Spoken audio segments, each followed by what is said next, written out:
నమస్తే అండి, నేను రజాక్. పవన్ కళ్యాణ్ గారి గురించి వైసీపీ వాళ్ళకంటే కూడా టీడీపీ వాళ్ళకి బాగా తెలుసు అనేది నాకైతే అర్థమైంది. ఈరోజు ఒక వీడియో నా కంటైతే పడింది. పవన్ కళ్యాణ్ గారి గురించి ఒక టీడీపీ మద్దతుదారుడు అడిసిమల్లి శ్రీనివాస్ గారు అని చెప్పేసి ఆయన మాట్లాడడం జరిగింది. నిజంగా గూస్ బంప్స్ వచ్చినాయి అనమాట. అసలు ఆయన ఏం మాట్లాడారు ముందు చూద్దాం. పవన్ కళ్యాణ్ గారు మళ్ళీ చెప్తున్నాను, నార చుట్టిన నాటు బాంబులు. పవన్ కళ్యాణ్ గారు నార చుట్టిన నాటు బాంబులు అంటాడు. ఇది చెప్తుంది ఎవరో కాదు, ఒక టీడీపీ పార్టీ మద్దతుదారుడు.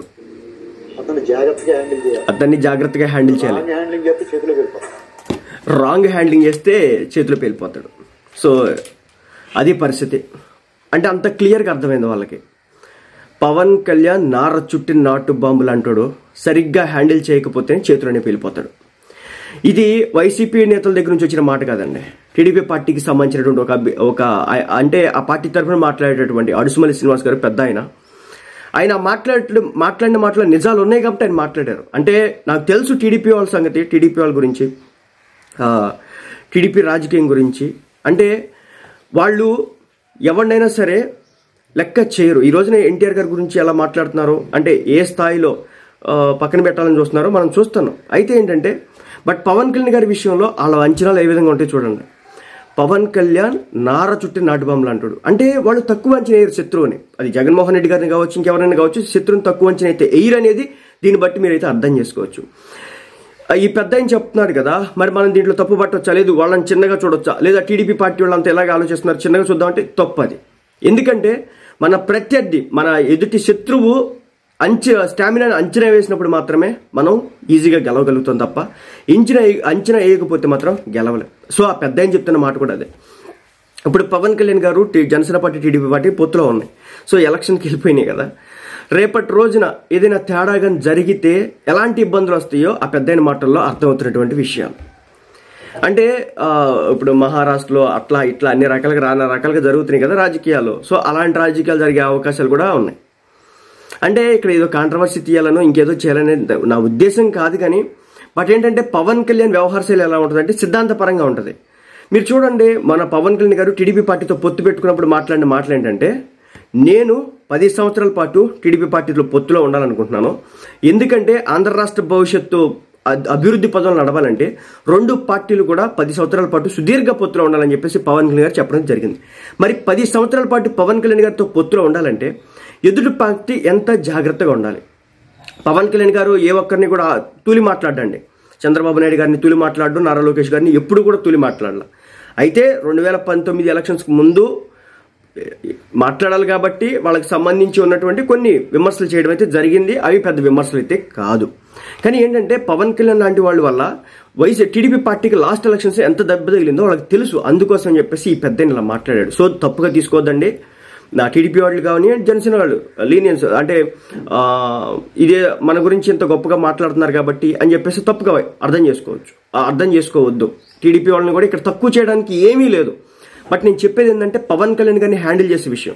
ఈ రోజున వైసీపీ పార్టీ ఓటమి అంచులుగిపోయిందంటే అది పవన్ కళ్యాణ్ గారి వల్లే అని చెప్పేసి వాళ్ళకి తెలుసు. ఎందుకంటే మనందరికీ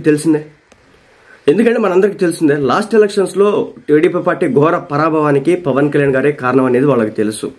దాదాపు 40 నుంచి 50 స్థానాల్లో పవన్ కళ్యాణ్ గారు ఓటు చీల్చుకోవడం కారణంగా ఈ రోజున రోజారెడ్డి కావచ్చు, పేర్ని నాని కావచ్చు, లేకపోతే అంబటి రాంబాబు కావచ్చు, అలాంటి వాళ్ళంతా కూడా 2019 ఎన్నికల్లో గెలిచారు. ఈసారి ఆ తప్పు చేయబోయట్లేదు. రెండోది ఏంటంటే ఒకవేళ అధికారంలోకి వచ్చేసిన తర్వాత నెంబర్స్ ఎక్కువగా ఉన్నప్పుడు కూడా కొంతమంది కొన్ని డౌట్లు అయితే ఉన్నాయన్నమాట. రేపొద్దున టీడీపీ పార్టీ అధికారంలోకి వస్తే కనుక మళ్ళీ ఇబ్బందులు అవుతుందేమో జనసేన పార్టీకి. ఎందుకంటే ఫుల్ నెంబర్ వాళ్ళ దగ్గర 88 పైగా వాళ్ళ స్థానాలు వచ్చేస్తే కనుక మళ్ళీ జనసేన పార్టీకి ఇబ్బంది అయిద్దామని చెప్పేసి మీరు అనుకోవచ్చు. ఎట్టి పరిస్థితుల్లో కూడా కాదు. పెద్ద ఆయన చెప్తున్నాడు కదా, నార చుట్టిన నాటు బామ్మని ఎలా పేల్తాడో మీకు తెలియదు. ఈ రోజున వైసీపీ పార్టీ ఓడిపోవడానికి ముఖ్య కారకుడు పవన్ కళ్యాణ్ గారిని ఎంతమందికి తెలుసు. ఆయన గనక పూర్తి స్థాయిలో ఈ కూటమిని కట్టకుండా ఎప్పుడైతే జగన్మోహన్ రెడ్డి గారు ఆ వైసీపీ మన టీడీపీ పార్టీపై మన చంద్రబాబు నాయుడు గారి ఉక్కు పాదం మోపి ఒక 7 కేసులు స్కిల్ డెవలప్మెంట్ అని, అదని ఇదని, ఔటర్ రింగ్ రోడ్ అని, రాజధాని రైతులు భూములని చెప్పేసి, తర్వాత మన ఫైబర్ నెట్ అని చెప్పేసి ఇలా ఒకటి కాదు 7 రకాల కేసులు పెట్టారు బయటకు రానికుండా. అలాంటి టైంలో పవన్ కళ్యాణ్ గారు కూడా ఎదురు తిరిగి అదే టీడీపీ పార్టీపై ఉక్కు పాదం మోపుంటే కనుక, అంటే వాళ్ళు చేస్తున్నారు మనం కూడా చేస్తే కనుక అయిపోద్ది, మనం సెకండ్ పొజిషన్కి వెళ్ళిపోవచ్చు అని చెప్పేసి అనుకుంటే కనుక టీడీపీ వాళ్ళంతా బీజేపీలోకి జంప్ అయిపోతారు, లేకపోతే జనసేనలోకి వచ్చేస్తారో ఆ విధంగా చేస్తూ ఉంటే అని చెప్పేసి అనుకుంటే, లేదా వైసీపీలోకి పోతారు అనుకుంటే కనుక సిచ్యువేషన్ వేరేలా ఉండేది. బట్ పవన్ కళ్యాణ్ గారు ఎలా ఉంటారంటే నీతి నిజాయితీ నిబద్ధతను కలిగి ఉండేటటువంటి వ్యక్తి. మీరు చూడండి, పవన్ కళ్యాణ్ గారిని జగన్మోహన్ రెడ్డి గారు ఎన్ని వ్యక్తిగత విమర్శలు చేసినా ఈ రోజుకి కూడా ఆయన వ్యక్తిగతంగా ఒక మాట మాట్లాడరు. ఆయన కుటుంబ సభ్యులకు కూడా రకరకాల పెళ్లిళ్ళు అయితే జరిగిన ఏ రోజు కూడా మాట్లాడరు. వాళ్ళ తాతలకు సంబంధించుకోవచ్చు, వాళ్ళకి సంబంధించుకోవచ్చు, వాళ్ళ సిస్టర్లకు సంబంధించి. బట్ ఏనాడు కూడా పవన్ అనే వ్యక్తి వ్యక్తిగతంగా మాట్లాడరు. ఏదైనా సరే సిద్ధాంతపరంగా మాత్రమే మాట్లాడతారు, సిద్ధాంతపరంగా మాత్రమే రియాక్ట్ అవడం జరిగింది. అంతే తప్ప ఏదో అడ్డగోలుగా గుడ్డగాల్చి ముఖం మీద వేద్దాం, వాళ్ళు మనల్ని టార్గెట్ చేస్తారు కదా టార్గెట్ చేద్దాం అని చెప్పేసి ఉండదు. బట్ టార్గెట్ చేసే విషయానికి వస్తే కనుక ఆయన టార్గెట్ చేయడం మొదలెడితే మాత్రం ప్రత్యర్థి వణికిపోవాల్సిందే. ఎంతలో ప్రత్యర్థినైనా వణికిచ్చేస్తాడు. ఎక్కడ దాకెందుకు నేను చిన్న ఎగ్జాంపుల్ మాట్లాడతా. పొత్తులో ఉన్నాం కాబట్టి ఇలాంటి విషయాలు మాట్లాడకూడదు, బట్ మాట్లాడతా. ఎందుకంటే కొంతమందికి ఉంది ఇంకా రేపొద్దున టీడీపీ అధికారంలోకి వస్తే మనల్ని తొక్కేస్తారేమో, లేకపోతే ఇంకేదో చేస్తారేమో అని చెప్పేసి మీకు చాలా డౌట్లు ఉన్నాయి. సో దానికి సంబంధించి వీడియో మాట్లాడుతున్నాం. వాళ్ళు ఎవ్వరు కూడా మనల్ని ఏమీ చేయలేరు. ఎందుకంటే పవన్ కళ్యాణ్ గారు ఈ రోజున ఆ విధంగా తయారయ్యారు. సో ఈ రోజు కాకపోతే నెక్స్ట్ ఎలక్షన్స్కైనా దొరుకుతారు.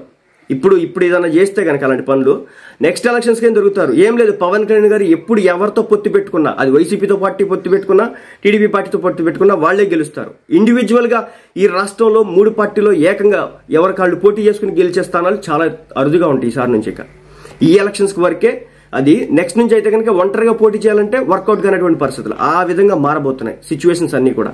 సో అందుకే ఈ పెద్ద ఆయన ఆ విధంగా మాట్లాడడం జరిగింది. పవన్ కళ్యాణ్ నార చుట్టిన నాటుబాం అని చెప్పేసి ఉట్టిపుణ్యానికైతే అంత పెద్ద స్టేట్మెంట్ అయితే ఇవ్వలేదు.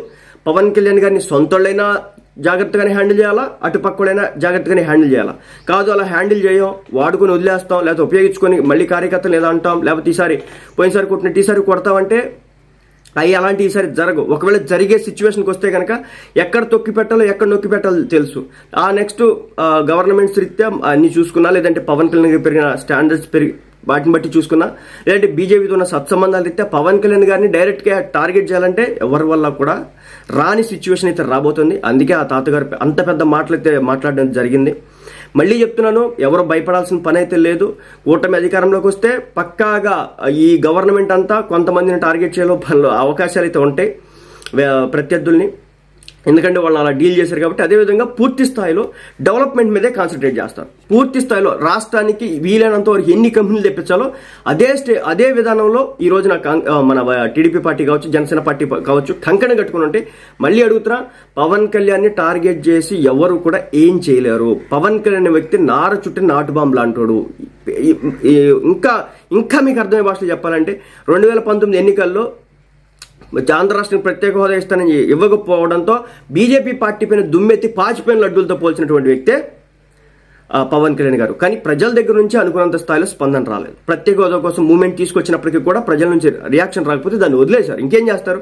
ఒక్కడ పట్టుకుని ఎన్ని ఆలాడతాడు? ప్రజల దగ్గర నుంచి మన తెలంగాణ ప్రజల మాదిరి అందరూ కూడా రోడ్లు ఎక్కి మాకు కావాల్సిందే అని చెప్పేసి కేంద్రం మీద ఒత్తిడి తీసుకొస్తే చేయడానికి ఏదైనా అవకాశం ఉంటుంది. ఇక్కడ ఏం లేదు కదా. ప్రజలేమో రోడ్డు మీదకి రారు. ఒక నాయకుడు ఎంతకాలం పోరాడతాడు? సో ప్రత్యేక హోదా తీసుకొస్తా మెడలు ఉంచుతాం అన్న వాళ్ళేమో మాట తప్పేశారు. యూటర్న్ చేసినటువంటి బాబు గారేమో సరే ఆయన యూటర్న్ తీసుకున్నప్పటికీ కూడా తర్వాత ప్రత్యేక హోదా కోసం రోడ్డు ఎక్కడం కారణంగా ఆయన కూడా ఆ రోజు దెబ్బతినడం అయితే జరిగింది. సో నేను అల్టిమేట్గా చెప్పేది ఏంటంటే పవన్ కళ్యాణ్ని టచ్ చేసి టార్గెట్ చేసి ఇంకేదో చేస్తారు, ఇబ్బందులు క్రియేట్ చేస్తారు, లేదా జనసేన పార్టీ నాయకుల్ని కార్యకర్తలు ఇబ్బందులు క్రియేట్ చేస్తారు రేపు గవర్నమెంట్ ఫామ్ అయిన తర్వాత అనే అపోహలు ఎవరికైనా ఉంటే వాటిని అన్నింటిని కూడా పక్కకు తీసి పెట్టేయండి.